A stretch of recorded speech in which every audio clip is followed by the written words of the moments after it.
Episode 27 of Kicking It with Breezy and Don C is now live. I've got Danny Belcito with me, Donnie Sherrill here. Danny, let the listeners and viewers know what you were doing today because I do not envy you one bit. Yeah, so I woke up today after a long night, not much sleep, and had to go help my boy Nick. I know he probably does not listen to this podcast because he knows nothing about American sports. His version of Hype Beast shoes is Pharrell's that were popular 2-3 years ago. So he probably doesn't watch this, so he won't be mad that I'm hating on him. But I had to help him move. Got hot all of a sudden. It was supposed to be cool today. Had to help him move out to his new apartment in downtown Charlotte, which is going to be good. But like you said, not to be envied. Helping somebody move is a workout. You don't exactly get the same gratification as a long run through the neighborhood. So glad to be done, and I was excited to get here and hop on with you. So here we are. Well said. Well said. Talking about long runs, though, tell us about your new spot. I know you found a new spot in Charlotte that you're trying to get some runs in. I gotta link up with you soon. We can get a run in together. Yes, sir. So I was over the last couple of days, I was looking for a new spot because I feel like when you find a new running spot, it kind of just brings you a new motivation, a new challenge, everything, new scenery. Once you get comfortable in a certain situation, it kind of becomes repetitive. You don't really enjoy it as much. The challenge is not really there. So I posted on all my social media who has some good spots in Charlotte, and shout out good old Morgan Gray, registered nurse now. Morgan yes, RN Morgan Gray. Shout her out. Good for her. She's told me that the Little Sugar Creek Greenway is one of the best spots in Charlotte. So I got really lucky. That is over there. I started at Freedom Park, which is one of the premier hangout spots, walking spots, unbelievable spot in downtown Charlotte. And I run down towards Charlottetown Avenue, which is funny enough, it's right where I get my hair cut. So I literally know the area real well, pretty shaded, run next to a creek. So it's always pretty cool, relatively flat, which is completely the opposite of my neighborhood, which is just filled with hills. They're killing my knees. So, man, this was a very refreshing spot. First time out, destroyed every PR, got to go 4 miles flat without stopping, which, as you mentioned the last time you did, it's not an easy task. So I was super happy about that and hope to run on it, a couple times a week. And I'm definitely hyped when everybody gets back, hopefully in the next couple months, to take a couple of Sunday drives over to Freedom Park, maybe go run the trail. So hoping to get back to that. I'm definitely gonna get these New Balances some work on this trail. That's for sure. I know I'm bragging on you a little bit, but you've got to show off the haircut. It's been a while since you had a haircut. Last episode you didn't. Oh my gosh! For those of you that can't see who are just listening right now, you don't have the joy of being able to see Danny's fantastic new blonde/brown braids. Is that what we're feeling? Yeah. So the top blonde that I did back in January, I think is really fading off. So I'm like, I either got to cut this all off or I gotta do something with it. So braids was the decision. Here we are. I like it. All right, let's jump right in. We've got a lot to talk about. First, we're going to start with tennis, your sport, Danny. What have you been hearing about what's going on for schedules in the future for guys getting back on the court? Yeah, so kind of one of the debates over the last couple of months really has been when the ATP returns, how can they kind of bubble? That's kind of been the thing a lot of these sports are talking about. How can we bubble? How can we get players to be safe in an area where they don't have to travel, where everything's coming to them? So the first thought back was the U.S. Open. So that typically happens, for those who don't know, in Flushing Meadows in New York. So the governor of New York, Governor Cuomo, came out a couple of days ago and said that they have agreed with the USTA to bring back tennis at the U.S. Open. So I thought, okay, where are we at? The end of June, the U.S. Open is meant to be starting on August 31st. So it gives players time to train, set up transportation. I believe one of the stipulations is the teams will be very much, lessened. They will not have a full team. It'll be them and a couple of people, which I think is a great move on their part. But then I realized, no, it's not starting in New York. It's starting in Washington at this point, which starts August 14th, which is obviously Washington, D.C. So they're going to fly to D.C. They can't bubble because they're not in New York. Then the Cincinnati tournament, which typically runs a couple weeks before the U.S. Open, moved to the week before the U.S. Open, August 22nd, and that's going to be played at Flushing Meadows at the U.S. Open's, site. So they'll be able to bubble there. The problem with the U.S. Open that a lot of players, lower ranked players have been complaining about is when they agreed to bring back the U.S. Open, they cut the mixed doubles draw. They cut the men's and women's doubles draws in half, and they cut the qualifying draw. So the only people who qualify are the 128 who qualified. And one of the biggest talking points in the ATP and WTA is the gap between the top players and the lower ranked players. And all the lower ranked players are saying this is just another chance to widen that gap. We don't get a chance to get points in qualifying. We don't get a chance to qualify and upset somebody ranked ahead of us, get more prize money, be able to push ourselves. So that's one of the biggest things that's being argued right now. A lot of players are saying this is ridiculous. We're traveling there. You know, we have no idea what's going to happen. We have no idea how many people we can bring. We have no idea when we're going to be tested, where we can stay, where we're going to start, all this stuff. And they just released the ATP schedule, and it's literally going to be a week in Washington, followed by a week in Cincinnati. The next week, US Open. The week after that, Kitzbühel in Austria. The week after that, Madrid Masters 1000, which is one of the biggest tournaments of the year. The week after that, Masters 1000 in Rome, which is one of the biggest tournaments of the year. And the week after that, the French Open in Paris, obviously one of the most premier tournaments, the Grand Slam. So how can you promise that people are going to get bubbled when they're going to get bubbled for 3 weeks and then go back to traveling on a normal schedule? So a lot of players are saying, we don't feel comfortable leaving. There have been top players in both ATP and WTA, Novak Djokovic in the men's side, Simona Halep on the women's side, who have said, I'm not leaving Europe. I don't want to leave Europe. I don't want to come there and not know what my schedule is going to be. So there's a lot going on right now in the ATP, man. I don't know about you, but my first response was, if you're going to have that tournament played and you're trying to bubble, you got to move more than one tournament there. You can't just have two tournaments there and say, that's your bubble. And now for the next 6 weeks, you're going to be traveling to different countries with one or two coaches, with no recovery team, bubbled in. I don't understand how it's going to work. And the craziest thing, before I get your response on that, the French Open, which is meant to be started September 27th. I believe that they just backed that up 1 week. So I believe it may start on October 4th now. They're still planning to have fans in the crowd. So you can tell they have no plan. Geez. They clearly have not been looking too much to the health officials to say something even that crazy right now, when, let's be honest, people are talking about not having fans for the entire NFL season, if the NFL season even happens, which I'm sure we'll get into. But, you know, it's a tough thing for me. A lot of players are complaining. It's another way to divide the players. And as a lot of them say, it's another way to widen that gap, which is one of the biggest problems in the ATP Tour, you know, the prize money discrepancy. So we'll see how it goes. Obviously, I'm excited to see sports back. I'm hoping that tennis comes back and they could do it safely. But in terms of those lower ranked players who, let's be honest, in most sports, that middle range of players is what makes the sport great. If it was only superstars, there'd be a pretty small league. So unfortunately, you know, somebody always is going to have to get, you know, the short end of the stick, but I'm hoping to see tennis in the next couple of weeks. You know, it's tough when you mentioned too. I think the one thing that stuck out to me was the players potentially being able to leave. How do you know? You can't really factor in the idea of the unknown because you're not going to know where they're going to go. I mean, they're human beings. They're going to go where they please. And I know, and another point we're going to get into, the NBA, how they've actually got a rule in place where I'll pull it up right now just to read, you know, to you, just to make sure we know what we're talking about. If a player is going to leave and they want to come back after not being approved or being approved, you know, for a say of like birth of a child, very special occasion for their family, 10 to 14 days back in self-quarantine, reduction in compensation for games missed. So if you leave that bubble, it's not just going to hurt you. Well, it's not just going to hurt your league, I should say. It's going to hurt you financially when it comes to your game.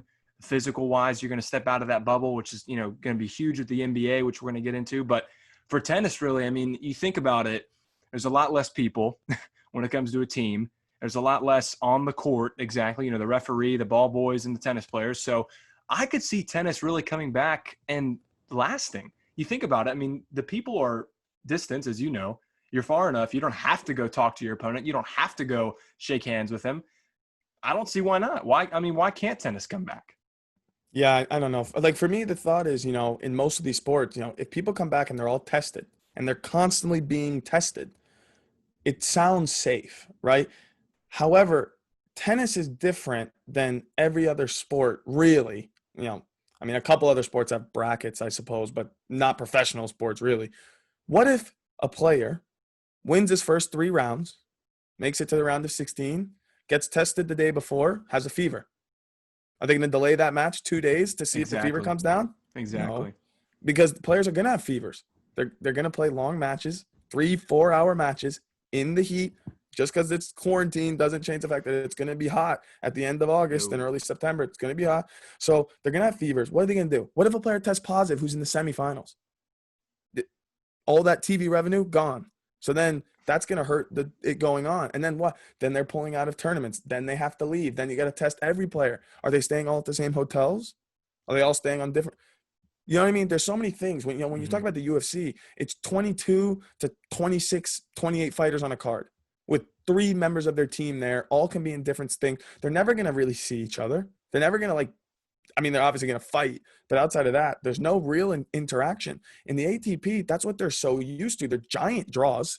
I mean, 128 men, 128 women, plus extra doubles players on each side, plus the referees, plus the ball boys. Like you said, they're going to play with no ball boys. I mean, they might end up playing no ball boys. You got to get your own ball, maybe 2 ball boys instead of 6 and play. Who knows how it's going to go? Maybe they'll have less referees. So I'm really interested to see how it goes. But I completely agree with you, though. In terms of the actual, execution of the match, tennis does have the best chance. Tennis and UFC for me are the best because it's one-on-one. It's one-on-one. It's a ref staying far away. The ref's never going to get near the players.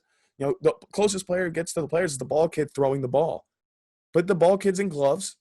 Problem solved there. You clean the gloves up, put fresh gloves as they walk on. They're not touching the ball.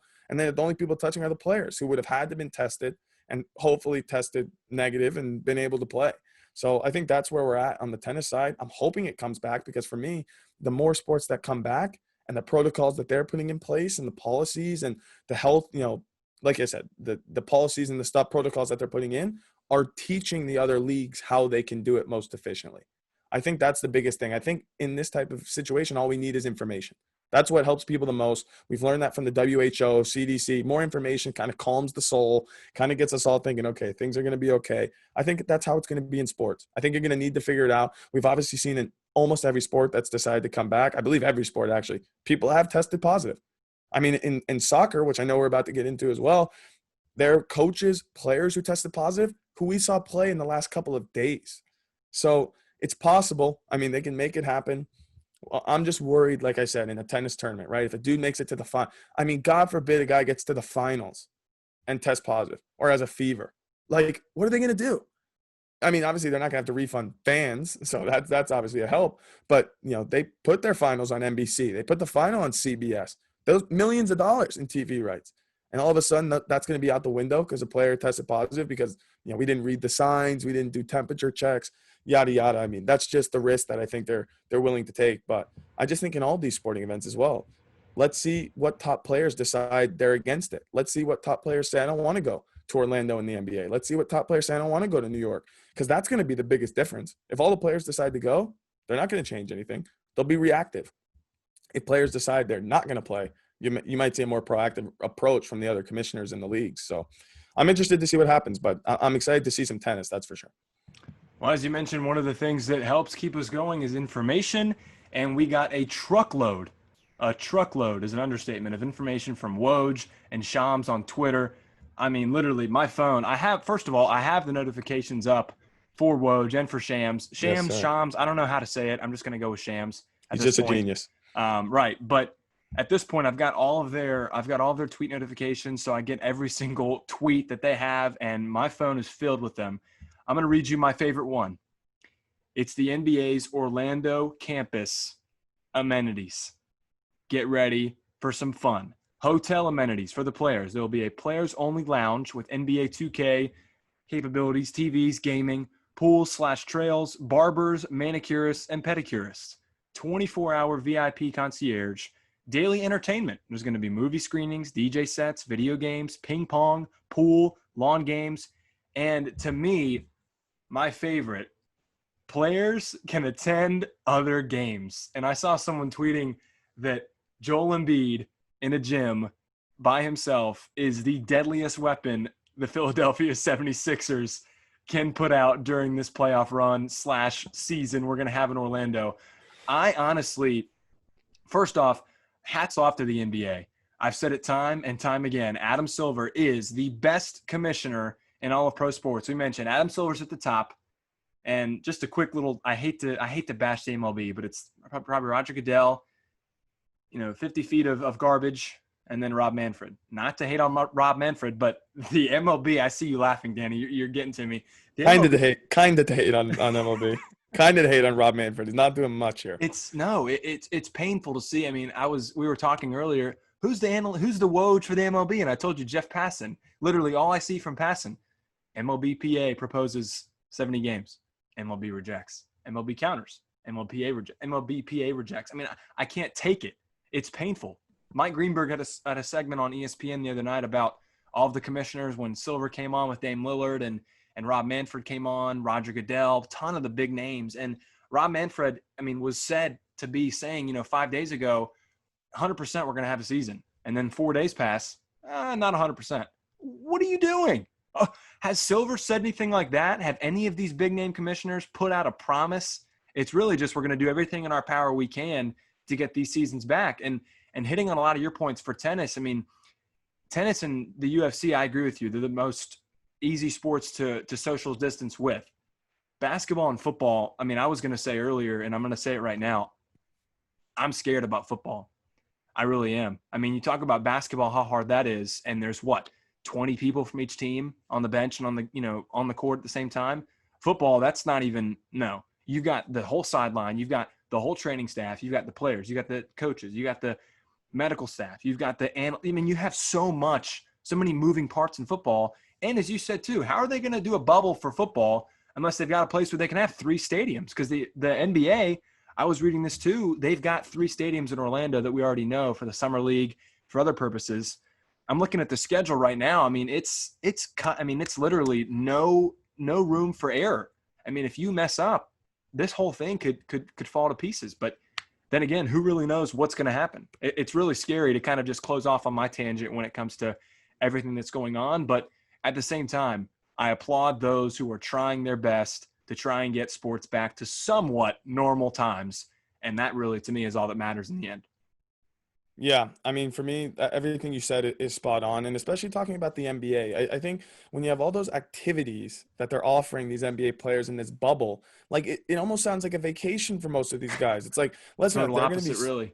they're going to be some guys where they're missing their newborn kid or their wife may be pregnant and they don't. But there are also a lot of players who are just single 22-year-old dudes who don't have much lean back. They're like, all I got to do is play ping pong. No doubles ping pong, which was one of the funniest things I saw. How can I'm you glad say you mentioned that. Yes. how can you say that? Oh, no doubles?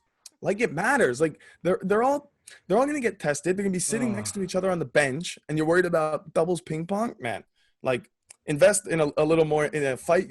Don't fight every battle, like pick your battles. But I think it, like you said, it's the best way they can do it. And considering where they were in the season also is a big deal, right? Because they're coming to the end of the season. They had a playoff structure already set in place. We knew that we were getting closer to the end of the season. And then at the end of the day, the NBA makes their big money on TV rights. As much as attendance is a big help, that's more of a help just to like operations of the team. And these teams are doing all right when it comes to operational budget. I can promise you that they're not struggling when it comes to attendance. Here's where I believe Rob Manfred got tripped up is he realized, wait a minute, we got 600 games that they play in the season. I mean, how many games at this point the MLB teams play? 162 or something like that? 162 is the normal, yeah. First of all, I'm going to suggest as a fan, a guy who used to play baseball, so baseball players don't come hate on me, don't come to me. And this guy also played a basketball player, if I remember correctly. Yeah, I'm trying to get this guy to do a spit take with the water. That's my goal on one of these video sessions. It's going to happen. It's not, but I promise. I played baseball. I understand. But I understand the speed of it. I understand that the fans in baseball are struggling to renew season tickets. I understand that filling a stadium for an afternoon game on a Tuesday ain't easy for most of these teams that aren't named the Yankees, Red Sox, Cubs, these big, city teams. I think Rob Manfred thought, well, I got to play a season. Like we got to get a season going. I wanted to say to all my fans, we're going to come back 100%. There's going to be a season. We're going to have players in Arizona. I want to say we talked about this, 2 months ago. They're going to have the teams bubble in Arizona. They're going to be playing at colleges and pro parks and whatever. Can we just talk about how it's going to be hard enough to do that for baseball? How can you do that for football? To me, you can't. You can't, right? I don't want to interrupt you, Danny, but you can't. No, don't worry. I mean, it's really just – it shows you, though, again, the NBA is the team with the advantage. I think that you can use that with really anything. I mean, they've already got over 75% of their season done. So really it's just the playoffs. And then after that, they can go ahead and go be with their families. But Silver also mentioned in that call when Mike Greenberg asked him all the dates and times, he's thinking of starting the season for the NBA literally like not even 2 months after the proposed Game 7 finals date, October 12th. Yeah. But really though, you can't knock anybody. I get that there are some leagues that are really trying to struggle, and they're playing catch up right now when it comes to comparison to other teams or other leagues that are in front. No one's dealt with this. No one knows really what the right answer is. So you've got to have some patience. But at the end of the day, when you see other leagues, like, hats off to all the teams or all the leagues in Europe. Really, I want to take a second. I want to transition into soccer. I know you had some more about the NBA, but I think we talk enough NBA, right? I think we're okay We're all to kind good. of just go on to soccer. Hats off to soccer. I get that the virus situation is a lot different. I think I saw an article, not an article, a couple of actually figures that Rachel Nichols posted about Germany, Italy, other countries that were really hit hard in the beginning. And now they're pretty much that curve that we mentioned. The US was peaking, and then a lot of these European countries have dipped. The US is still, I think, hovering near that curve, which really just irks me. I get that we have a lot more people, but, whole other conversation. So the leagues in Europe have implemented so many great things. And I think that, La Liga was happening today, the Premier League yesterday, Coppa Italia final. It was awesome, but have to get your opinion on this. Do you like the artificial crowd noise? Oh man.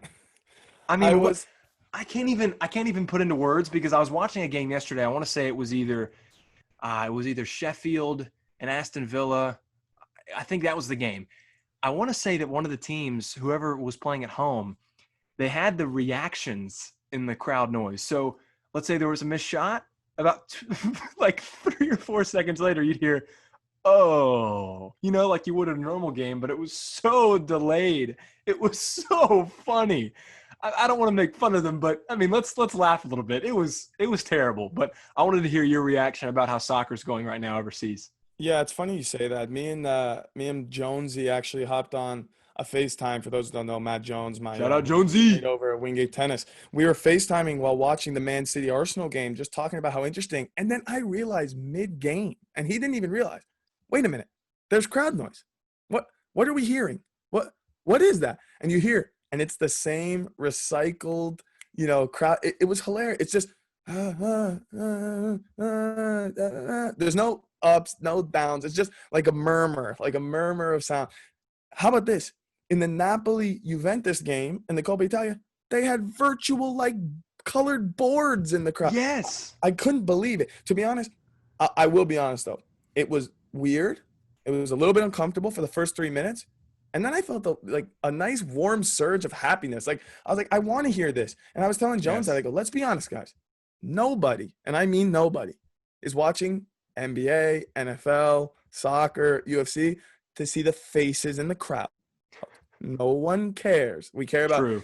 the yelling. We hear about the chants. We hear about that trash talk to the other. That's what's important. So if you can at least put a little bit of artificial crowd noise, it helps me enjoy it. It helps me think, we're in a little bit of a more normal time. I do think one of the best things I saw was in that Man City Arsenal game. They had a board next to the goal with fans of the teams on the Zoom call so you could see their faces like they did for the NFL draft. I think that's also genius. I really think all the leagues should do this. And it's funny, I was talking about the NBA. I was really going to transition to soccer and say, we've been talking about bubble this, bubble that. None of these teams are bubbling over there. But there's a big difference. These countries' populations are a little more sympathetic for each other than ours. I'm so happy you said that. I don't want to be the guy to say it. I don't want to bash on all my friends who have been out on lake trips with 30 people and beach trips with 30 people. You do what you got to do. Do what you want to do. True. But if you could have delayed that for maybe 6 weeks, we would be seeing numbers go down. Yet, unfortunately, the numbers are not going down. The numbers are staying where they are. Phases are going to be delayed. Travel is going to be delayed. So when Europe, you see how it is. Yeah, I want to copy how their leagues are going. But I also would love to copy how their shutdowns have been, how their quarantine has been, how their lockdowns have been, how their measures have been put in place. Unfortunately, we're in a country where everybody wants their freedom and they don't want to be held down in, for a curfew. They don't want to be held down in wear a mask in a Starbucks. And that's an issue. I'm sorry, I'll say it. If you want to come bash me, bash me. But that's also why I'm on this podcast. I like when you bash me. It drives me. But at the end of the day, soccer's going the way they're going. Let's see how it is. Basketball is going to come back. I like what they're doing right now with 6 or 7 teams in a hotel each. This bubble is going to be unbelievable. I can't wait to see all the social media. That's what I'm most excited Oh for. The yes, social the media posts memes. of all the players Bring where they're them playing on. ping pong. Man, that's how tennis is. For those who don't follow tennis, it's all players. Oh, he's doing this in the spa, whatever. It's hilarious. It's part of getting to know their personalities, and I'm excited for that. Very. But like you said, it's worrisome sometimes. Sometimes It you think is. about the NFL. Are they going to be able to come back? They can't bubble. You can't bubble 32 teams. It's going to be tough.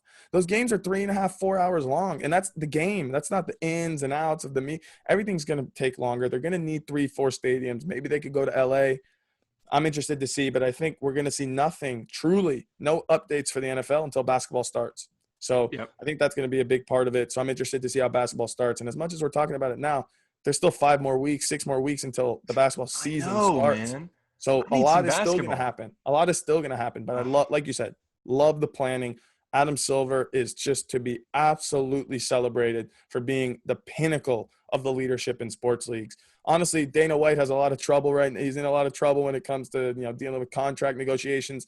But it's him and Adam Silver when you come out, guys who are just saying, "Hey, listen, this is hard, but we think it's worth it, so we're going to do it." And I think that's the right way to go about it in this. You got to spread positivity, especially in this day yes. and age, and this is a way to spread it. So I'm glad that they're doing it. I agree. Very, very happy. I think a lot of sport leagues, God willing, they'll come back, and God willing, they'll stick around, because it's been really, really hard to not have our normal sports. And I get that normal may look a lot different. I think Danny and I are two guys that really understand that, because we've had conversations off the air where we just express how we need to be so much more realists rather than be delusional and think that, oh, everything's going to be fine. It's good to have hope, but it's also good to have a balance of being real, being hopeful, praying hard, having good faith. Everything's going to work itself out as long as we take the precautionary measures that are necessary.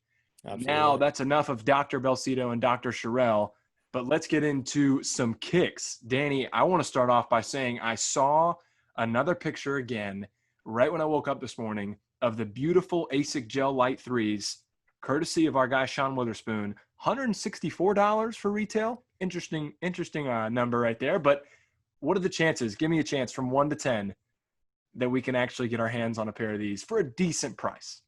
First of all, Sean Witherspoon is a genius. He's one of my favorite designers. I hate that his relationship with Nike didn't go the way that it was supposed to. I think that could have been a long-term relationship. The problem is Sean Witherspoon isn't like a lot of these guys who wants to conform to the way Nike does things. He has a way he wants to do things. He wants to use different materials.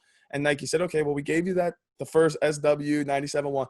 Now you're going to start to do things the way we want you to do them. And he didn't want to do that. So here he is with ASICS. And I know he has another collaboration with another brand. I can't remember what the brand is, but in the pipeline, I saw one of his Instagram lives.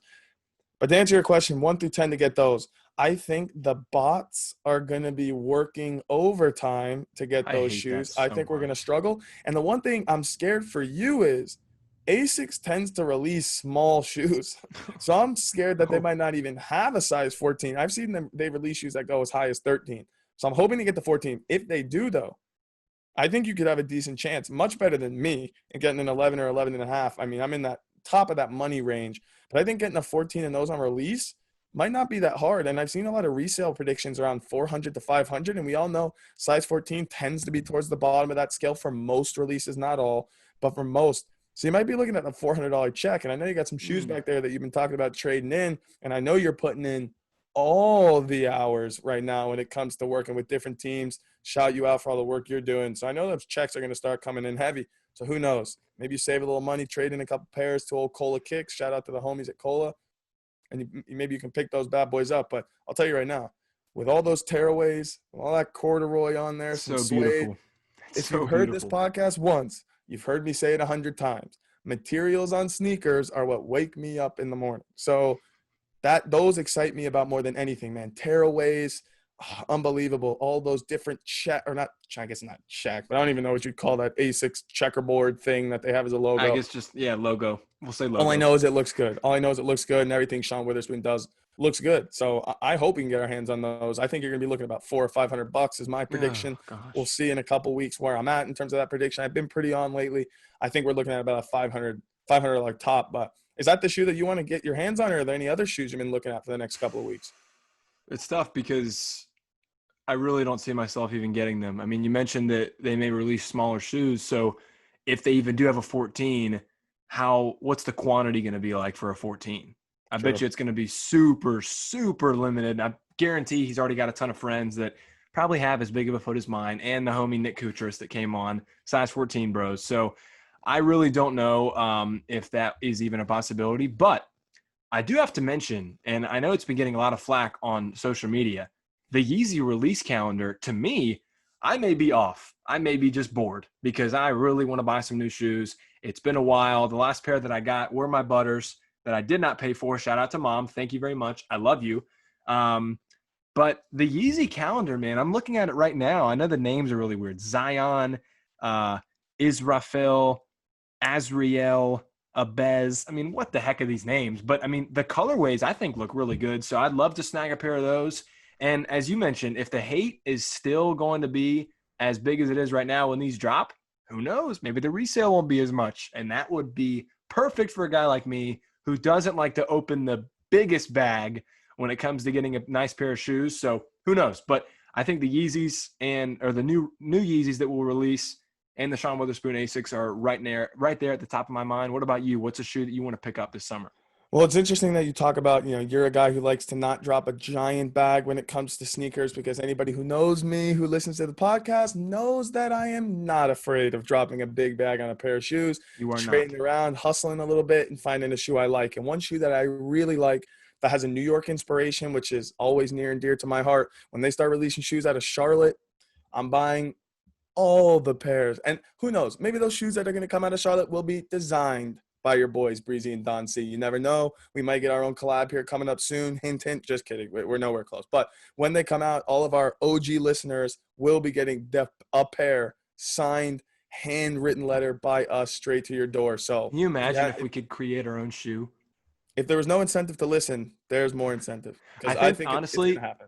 as the episodes go on, we need to bookmark one where we sit down and we get a silhouette of a shoe and we literally just go artist mode and we look at the types of material we could put on it, the logo, who would want to go with, any other inspire. I think we need to do a whole episode, really, honestly, now that we've got a lot of time on our hands, design our own shoe and have it just bookmarked just in case, we could come back to it and maybe show it to a designer and say, hey, would you be willing to make us 20 pairs of these?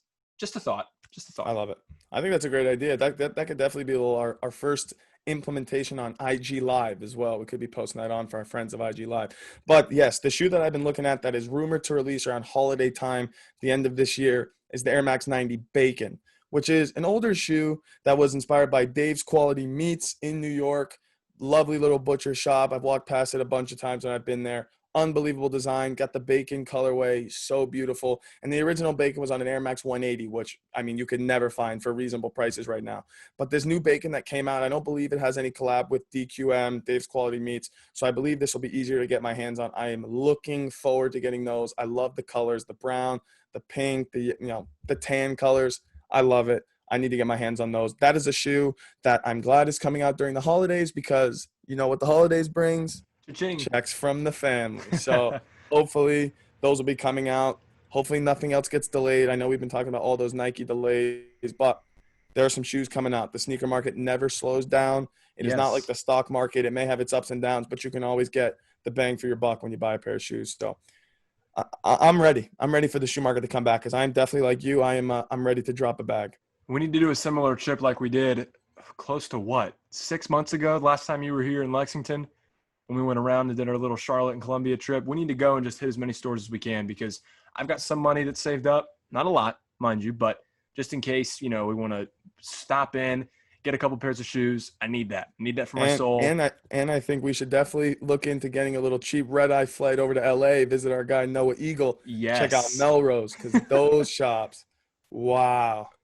That should be a plan. If we do fly to LA, I think we can agree maybe we're going to wear like hazmat suits just for it to happen. I'm down. Cool. All right. Or we just wait till 2022 or so. Wait till we're about 200 episodes in. Maybe we've got our own show on a network somewhere. Then maybe they'll fly us out to LA. Thinking big here. But I think virtual handshake. We're gonna go. There you go. To close, Danny and I we've been really happy to bring you guys this content. It's been so fun. At least speaking for me, I know I'm speaking for Danny in this case. really the highlights of our week. And one thing I want to touch on just real quick is something that I've really thought about, and I've really been it's been on my mind a lot, being that there's a lot of people who may be going through some certain things at home right now that we don't really know. And wanted to also quickly shout out, I know he probably won't hear this. I say probably, he definitely won't hear this. Kevin Love is going to receive the – Danny's laughing when I said Kevin Love, but If Kevin Love hears this, we're doing something right. You're right. You're right. But Kevin Love's going to receive the Arthur Ashe Courage Award at the 2020 ESPYs. And he's been a guy – he had his article in the Player Tribune not too long ago about mental health and his struggles. And I get goosebumps, Danny, talking about it, because so many times we look at athletes as machines. I'm guilty of it. I know you're probably guilty of it. Being an athlete yourself, you may not even realize it. We look at athletes as idols and as people who are expected to perform and do everything at the top of their ability. But athletes are humans, man. I mean, I think we all know that. And Kevin Love, in his article in the Players Tribune, to close, first off, he touched on all of his mental health issues, or not issues, I would say, battles and things that he's gone through. And he really closed it off best when he said, everyone is going through something that we cannot see. And I think that was a perfect quote to cap off our episode. I don't want to be too somber because we're not somber guys. We're very, very happy. But you never know what someone's going through. So if you are hearing this right now, if you're watching this right now, keep that in mind. If you know of a friend who may be going through something, it does not hurt to give them a call, text, message, anything. Check in on people. Danny and I do this a lot. We check in on each other. We check in and see how we're doing. What's work like? What's school like online? What's, our next plan for the podcast? Because that human interaction is so priceless. And I think really too, mental health needs to be at the forefront of people's minds because it can slip away from you. Not speaking from any crazy experiences myself, but reading things like Kevin Love just to show that we're all human and we're all going through something that we cannot see. Danny, your thoughts?